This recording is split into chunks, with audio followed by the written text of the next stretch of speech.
আমি গাইব না গান রাজনীতি নিয়ে, করব না রাজনীতি। আমি বলবো না কভু কেউ কখনো করিয়াছে দুর্নীতি। আমি দশের ক্ষতি দেখেও মনে নেব না কোনো কষ্ট। আমি দেশের কথা ভেবে ভেবে আর করব না মাথা নষ্ট। আমি সোনার দেশে স্বাধীন বেশে ঘুরবো এখন থেকে। আমি কাঁদবো না কভু কখনো কোথাও পরের দুঃখ দেখে। তবে তো আমি পারবো হতে সুশীল নাগরিক।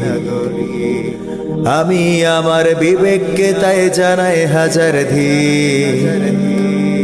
ধিক তোমায় ও আমার সুশীল নাগরিক। তোমায়